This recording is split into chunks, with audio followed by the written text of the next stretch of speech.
Ah, le bonjour, il est très timide. Hein? Bonjour. Bonjour. Ça va? Elle est où, Carmen? Le volcan, ça continue. Quand on a Jésus dans sa vie, il y a des mouvements qui se passent. Il y a des choses qui se produisent dans notre être intérieur. Et puis, on illumine même la vie des gens. La Bible dit, vous êtes la lumière du monde. Et quand la Bible dit ça, c'est que Dieu, en fait, est la véritable lumière. Et nous, puisqu'on regarde cette lumière-là, on reflète la lumière. Et les gens autour de nous peuvent voir que combien notre Dieu est grand, combien notre Dieu est bon, comme dit la chanson. En 1886, il y a un grand écrivain russe, Tolstoï. Il raconte une histoire. Et c'est l'histoire d'un jeune homme, un homme normal, entre la quarantaine et la soixantaine. Un homme accompli, un homme qui a de l'expérience dans la vie. Cet homme a une petite famille, une femme et quelques enfants. Et il s'appelle Pacom. Pacom. Qu'est-ce qu'il a de spécial, Pacom? C'est que dans son village, il y a un roi. Et le roi dit, moi je voudrais accorder une immense parcelle de terrain à celui qui va pouvoir juste le parcourir. Et pour participer à ce... C'est un peu comme une sorte de loto, de tombola, je ne sais pas comment on peut appeler ça. Et il dit, voilà, tu mises 1000 roubles et tu parcours un chemin.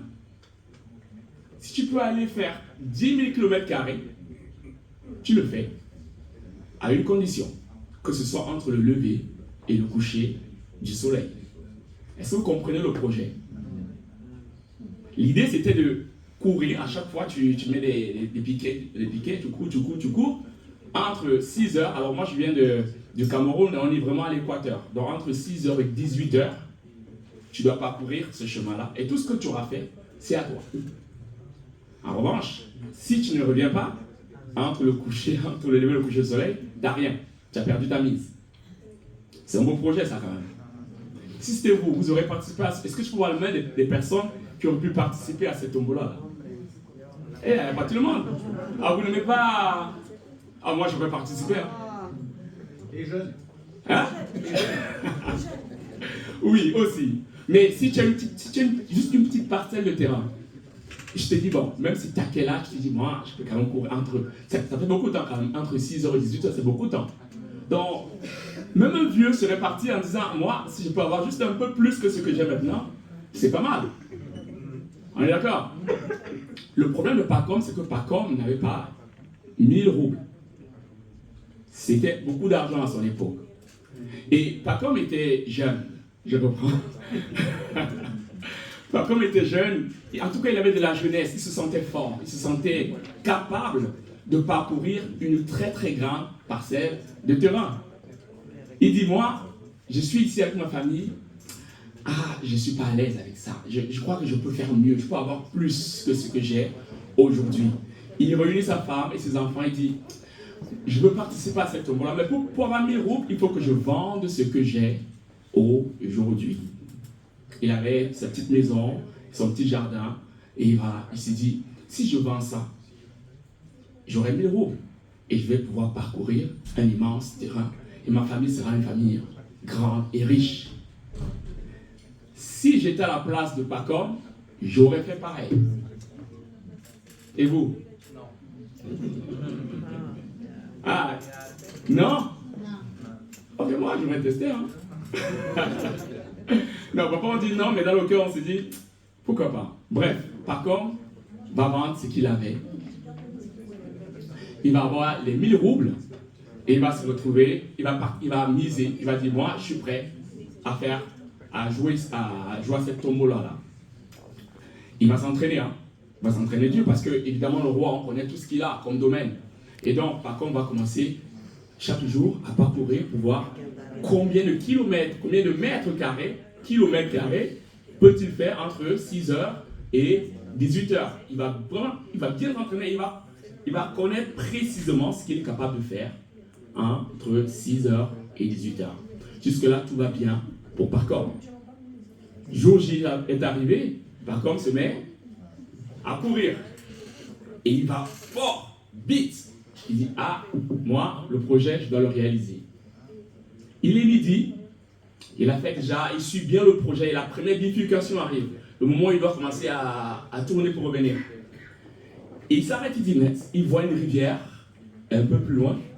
Il dit, ah, si j'ai cette rivière-là, dans mon domaine, j'aurais peut-être beaucoup plus d'eau pour pouvoir arroser mon champ. Mes enfants pourraient se laver dans cette eau-là.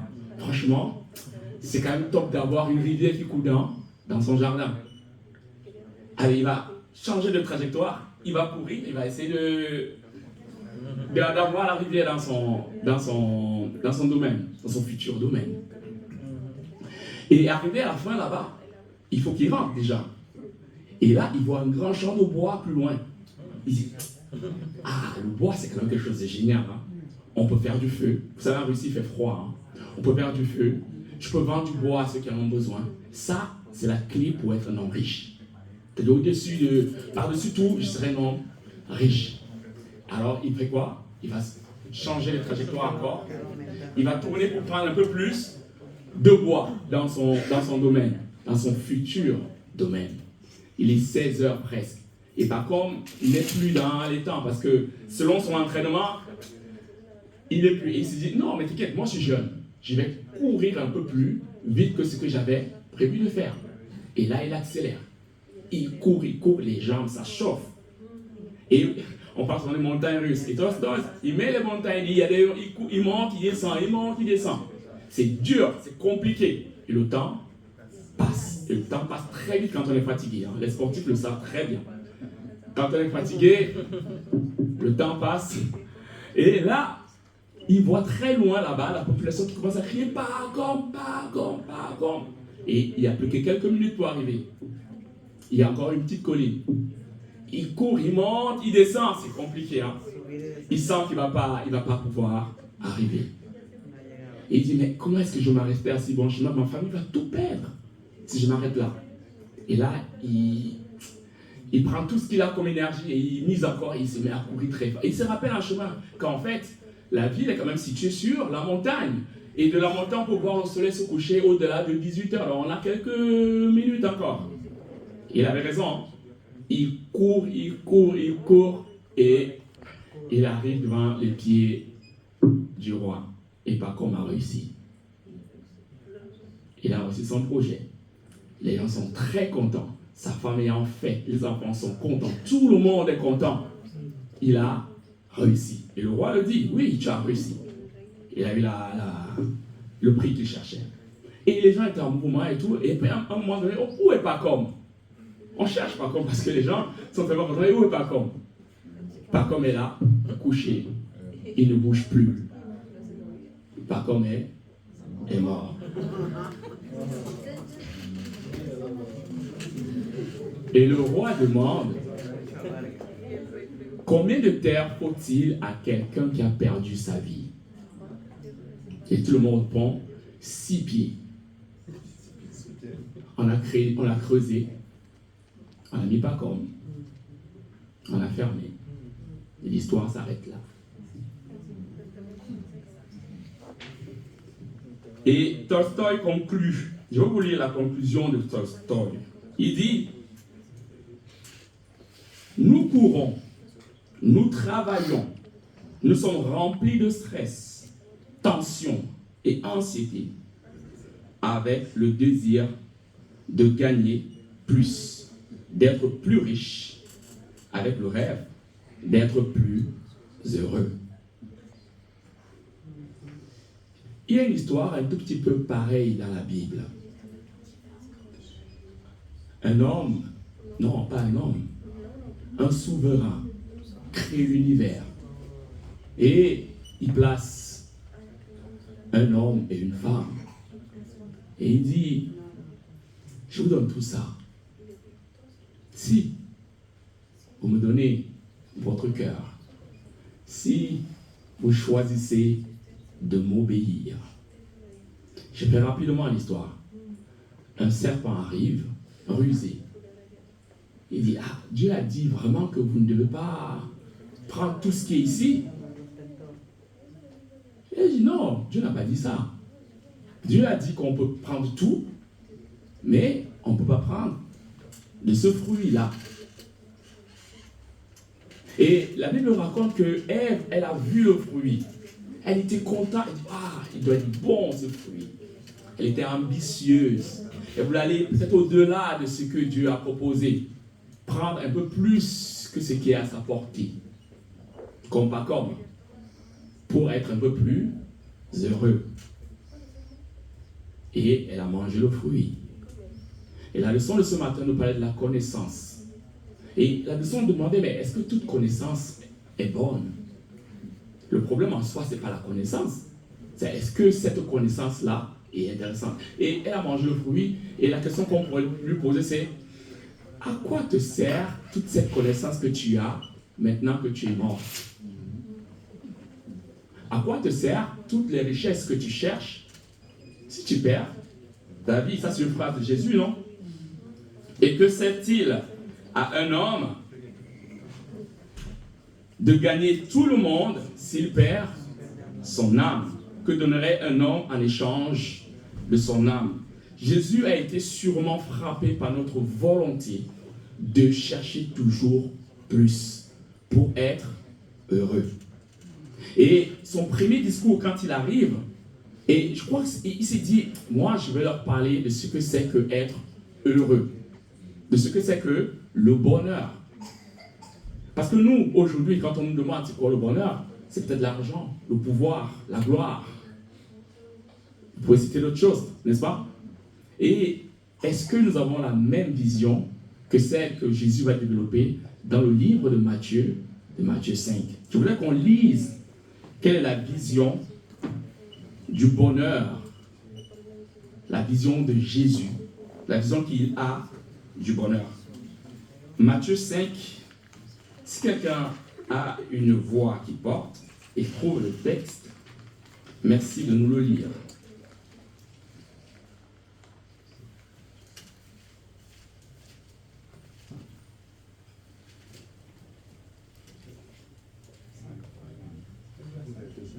Matthieu 5.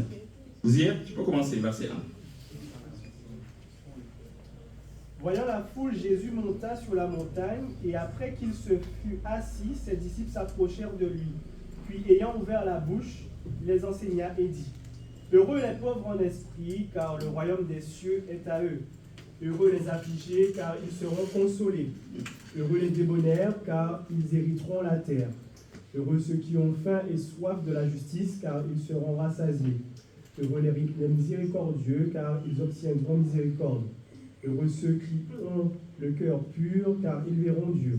Heureux ceux qui procurent la paix, car ils seront appelés fils de Dieu. Heureux ceux qui sont persécutés pour la justice, car le royaume des cieux est à eux. Heureux serez-vous lorsqu'on vous outragera, qu'on vous persécutera et qu'on dira faussement de vous toutes sortes de mal à cause de moi.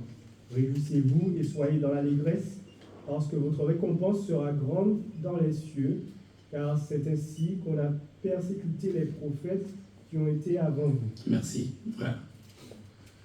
Heureux, heureux, heureux. Je crois que les gens en face de lui étaient frappés par c'est quoi cette façon d'être heureux? C'est quoi ce bonheur qu'il nous présente là?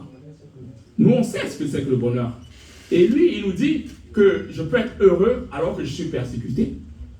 Je peux être heureux alors que je suis pauvre d'esprit.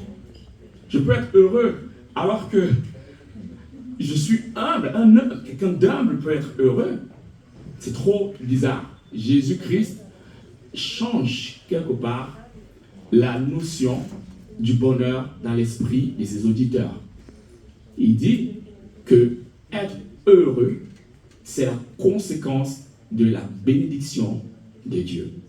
Être heureux, c'est suivre, c'est de marcher selon les préceptes de Dieu.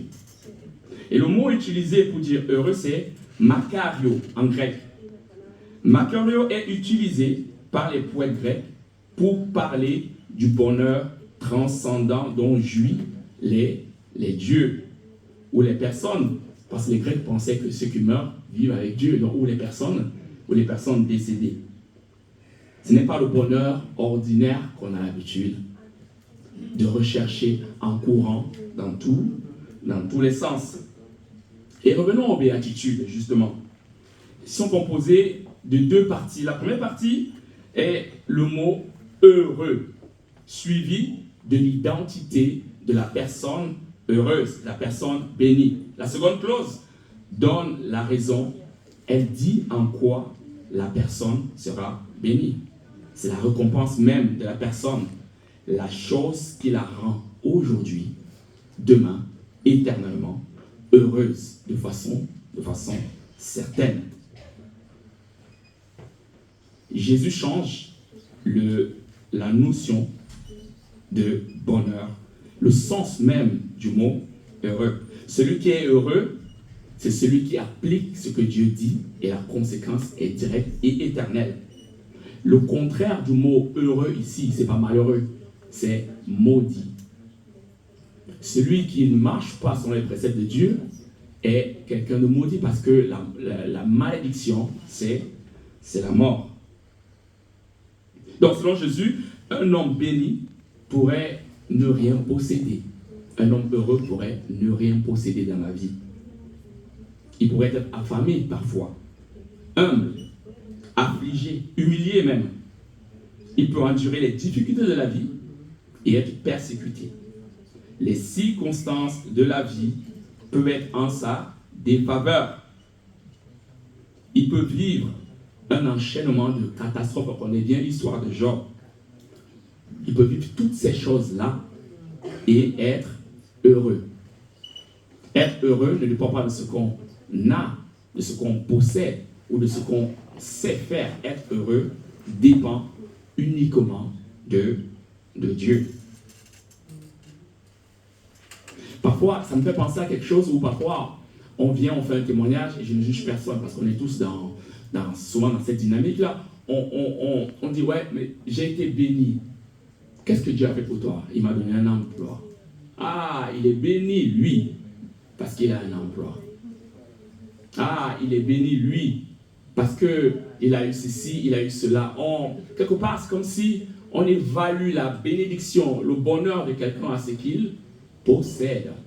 Sous-entendu, et je pense que ceux qui le disent, ce n'est pas forcément à ça qu'ils pensent, mais quelque part, il y a cette idée-là, c'est que celui qui n'a pas toutes ces choses-là, quelque part, il n'est pas béni. Pourtant, Jésus dit quand même le contraire. Et quand on lit par rapport au texte biblique, on voit des personnes qui n'avaient pas forcément tout, mais qui étaient très très heureuses.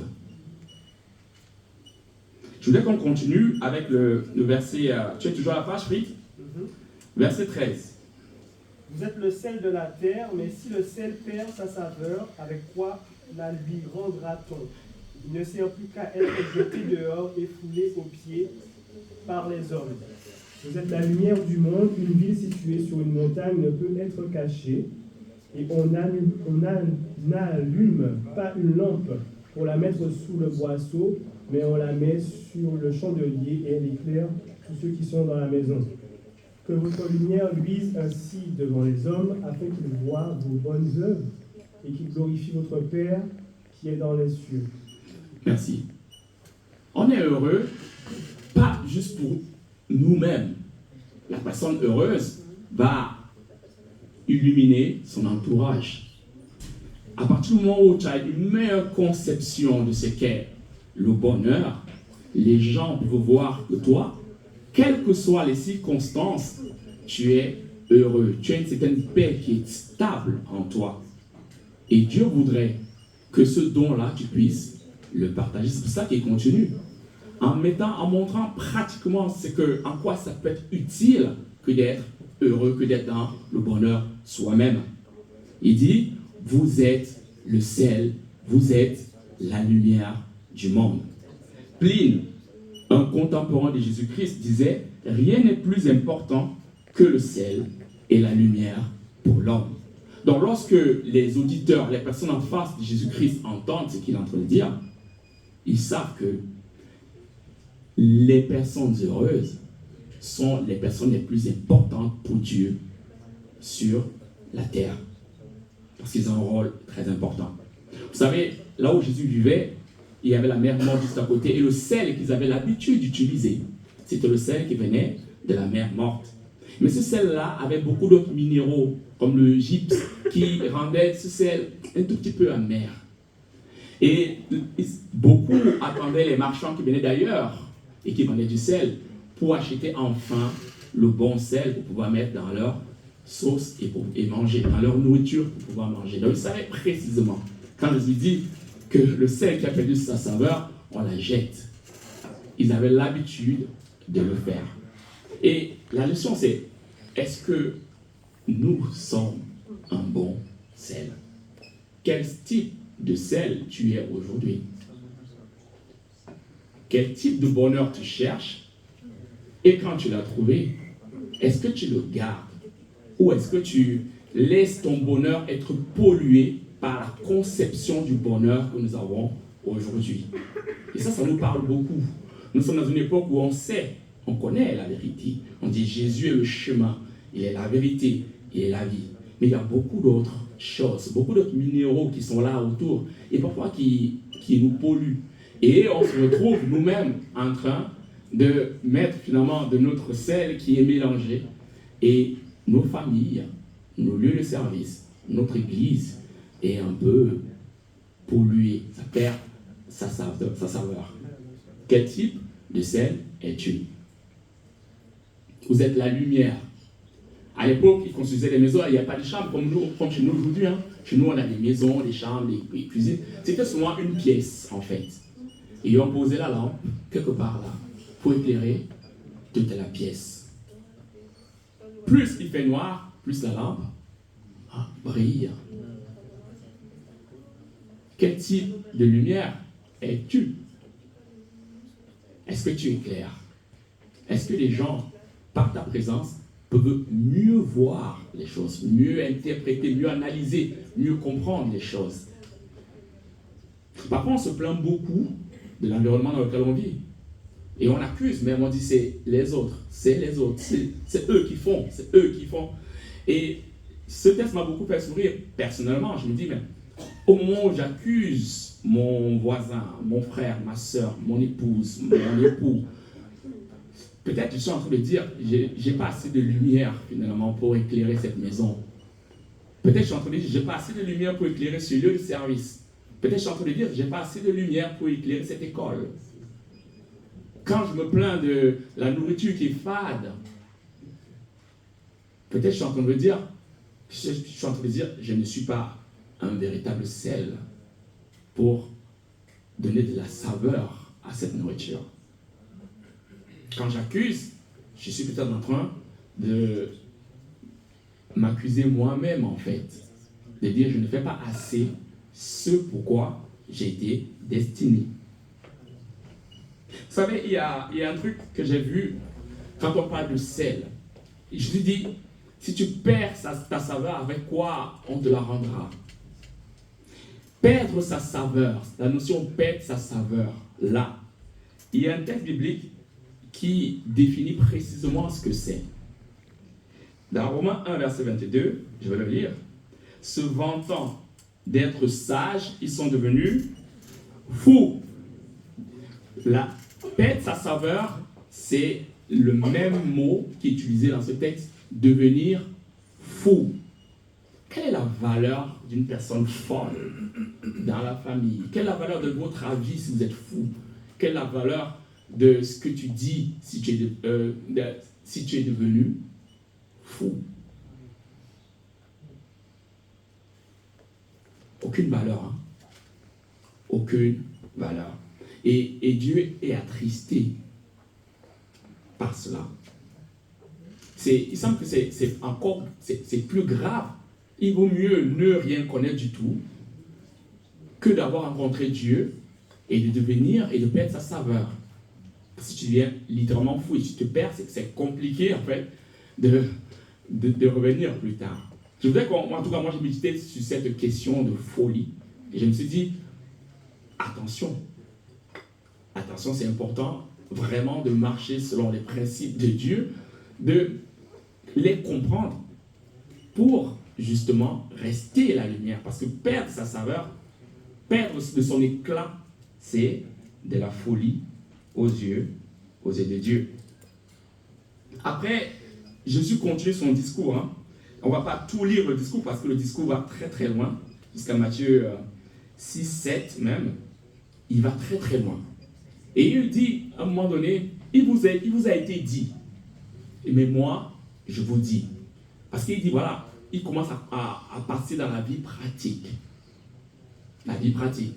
Et les gens à cette époque pensaient que être heureux aussi, c'est juste d'appliquer la loi. Tu ne feras pas ça, tu ne feras pas ça, tu ne feras pas ça, tu ne feras pas ça, tu ne feras pas ça, et c'est bon. Et l'exemple qu'on a, c'est l'histoire du jeune homme riche que Jésus rencontre en chemin. Et il dit, Jésus, moi j'ai tout fait, hein. J'ai tout appliqué. Mais qu'est-ce qui lui manquait en fait? C'était de suivre Jésus. Et suivre Jésus, c'est aller même au-delà du texte et chercher à ressembler vraiment à Dieu.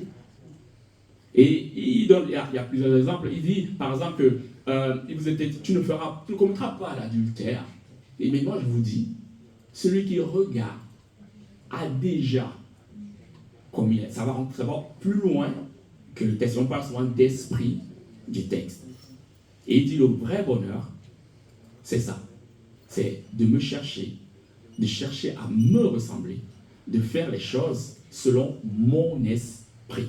Et c'est ainsi, uniquement ainsi, que vous êtes un véritable sel et une véritable lumière dans ce monde. Et le sermon va finir par une autre parabole. C'est au... Je cherche le texte. Hein. Je l'ai noté quelque part. Matthieu.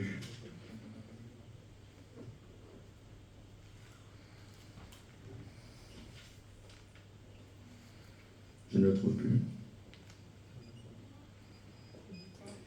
Mais je vais vous le lire en plus. Je vais vous le lire. J'ai noté le verset sans marquer le chapitre, c'est pour cela. Verset 24, nous allons le retrouver tout à l'heure.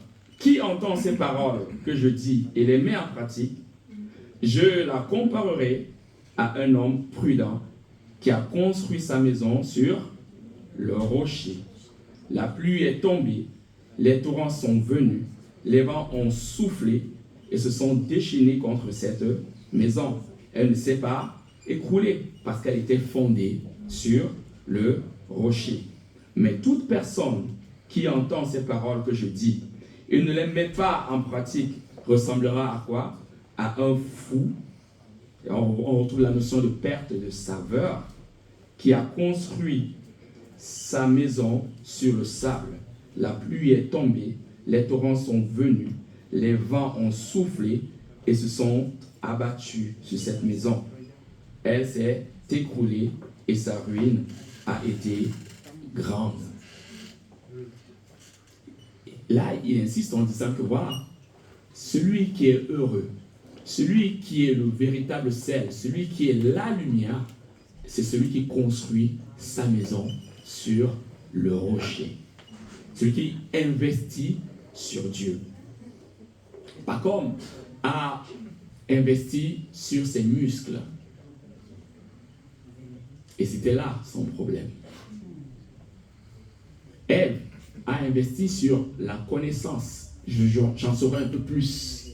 Et je vais connaître, je serai comme Dieu. Et c'était là son problème. La Bible nous invite à investir sur Jésus-Christ. Que sur Jésus-Christ? Que sur Jésus-Christ qui est le chemin, la vérité et la vie, lui-même. Parce que parfois, et on le voit avec les pharisiens, le jeune homme riche, je l'ai mentionné tout à l'heure, si on investit sur les règles, sur tout ce qui est passager, il y a un problème. Dieu, Jésus-Christ est éternel. Investir sur lui, c'est le meilleur investissement. Et je vais finir par là. J'ai vu une vidéo l'autre jour sur Facebook, et la vidéo parlait des écrans. Vous savez, les écrans, la télévision, le téléphone, les tablettes, tout ce qui est écran. Et il dit à la base que, en fait, le mot écran, à la base, signifie ce qui empêche de voir. On sait ça, hein? Tu me fais écran. C'est pour dire, tu es devant moi, j'arrive pas à voir au-delà. Et il disait, peut-être ces choses-là, c'est pour nous empêcher de voir la réalité. J'ai trouvé ça intéressant. Souvent, on dit aux petits-enfants, ah non, il ne faut pas durer sur une écran. Non, il ne faut pas regarder, il ne faut pas. Mais nous, les adultes, on regarde beaucoup. Moi, je regarde beaucoup. Je ne sais pas pour vous, moi, je regarde beaucoup. Je regarde parfois un peu plus que ma Bible.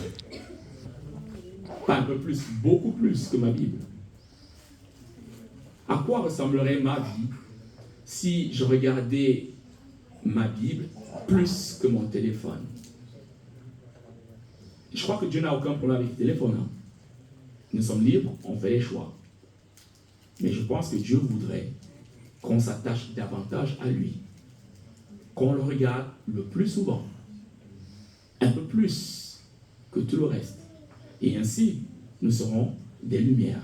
La lumière qui éclaire autour de nous. Ainsi, nous serons le sel. Pas le sel qui a parfois un goût amer.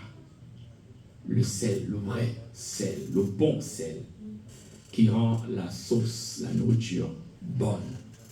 Ma prière pour vous, ma prière pour moi, c'est que nous soyons vraiment cette lumière-là, qui tellement regarde Dieu, qu'elle reflète une belle lumière autour de nous. Que nous soyons ce sel-là, qui tire sa source de l'Éternel et qui garde sa saveur. Que Dieu nous bénisse. Amen. Amen.